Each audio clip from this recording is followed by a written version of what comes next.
আগে তাকাতে হবে ঝাড়খণ্ড আর মহারাষ্ট্রের দিকে, যেখানে একদিকে যেমন হেমন্ত সোরেনরা দ্বিতীয়বার মহাগঠবন্ধনের ছায়ায় সরকার গড়তে চলেছে, তেমনি মহারাষ্ট্রে জয়ের ধ্বজা মেলে ধরেছে বিজেপি।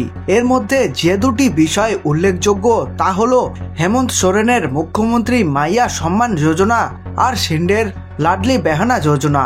ঘটনা হলো এই দুই রাজ্যেরই কেন্দ্রবিন্দুতে পশ্চিমবঙ্গের মুখ্যমন্ত্রী মমতা বন্দ্যোপাধ্যায়ের লক্ষ্মীর ভাণ্ডার প্রকল্পের ছায়া রয়েছে। সেই ছায়ারই মূর্ত রূপ মাইয়া সম্মান যোজনা আর লাডলি বেহানা। পশ্চিমবঙ্গের লক্ষ্মীর ভাণ্ডার প্রকল্পের ধাঁচে লাডলি বেহানায় মহিলাদের মাসে ১,৫০০ টাকা করে ভাতা দেওয়া হচ্ছে। বিজেপির জোটের একাধিক সভায় শিন্ডে প্রতিশ্রুতি দিয়েছিলেন বিধানসভা ভোটে জিতলে এই ভাতার পরিমাণ ১৫০০ টাকা থেকে বাড়িয়ে ২১০০ টাকা করা হবে। উল্টো দিকে হেমন্ত সোরেনও একই কায়দায় মাইয়া সম্মান যোজনায় মহিলাদের মাসে ১,০০০ টাকা অনুদানকে হাতিয়ার করেছিল।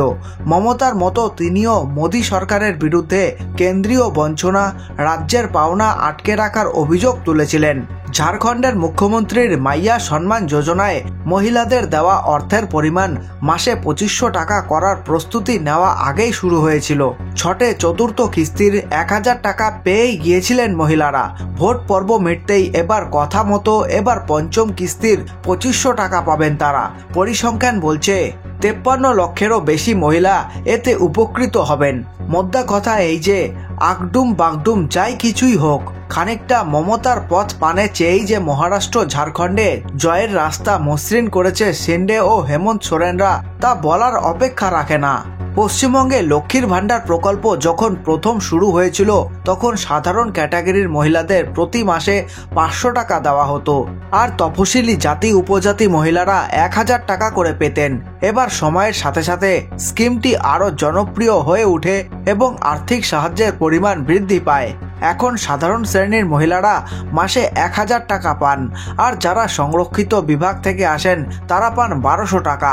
সম্প্রতি দুর্গাপুজোর পরে পূর্ব মেদিনীপুরে বিজয়া সম্মেলনী অনুষ্ঠানে তৃণমূল কংগ্রেসের নেতা জীবনবন্ধু বাঘ বড়সড় ঘোষণা করেছিলেন। তিনি বলেন, লক্ষ্মীর ভাণ্ডার প্রকল্পের আওতায় প্রদত্ত পরিমাণ বাড়িয়ে ৫০ কোটি টাকা করা হবে। এর দরুন প্রতি মাসে ২,০০০ টাকা করে দেওয়া হবে। যেহেতু বাঘ একজন মন্ত্রী নন এবং আনুষ্ঠানিকভাবে এই ধরনের পরিবর্তন ঘোষণা করার ক্ষমতা নেই, তাহলে আনুষ্ঠানিক নিশ্চিতকরণ ছাড়া কিভাবে তিনি এমন দাবি করতে পারেন তা নিয়ে উঠছে প্রশ্ন। কেন টাকা বাড়ানো হতে পারে? আসন্ন নির্বাচনকে কেন্দ্র করে দলের কৌশলের অংশ হতে পারে এটি, এমনটাই মনে করছেন রাজনৈতিক বিশেষজ্ঞরা। কারণ এই বড়সড় আর্থিক সহায়তা বৃদ্ধি তৃণমূল কংগ্রেসকে মহিলা ভোটারদের মধ্যে সমর্থন বজায় রাখতে এবং শক্তিশালী করতে সাহায্য করবে। কবে টাকা বাড়ানো হতে পারে? আগামী নির্বাচন ঘনিয়ে আসছে, এমন সময় কি তৃণমূল কংগ্রেস আনুষ্ঠানিকভাবে এই সফল প্রজেক্টের টাকা বাড়ানোর ঘোষণা করবে? তা সত্যি দেখার বিষয়।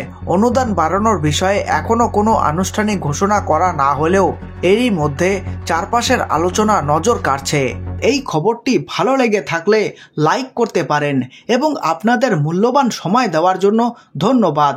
আপনাদের দিন শুভ হোক।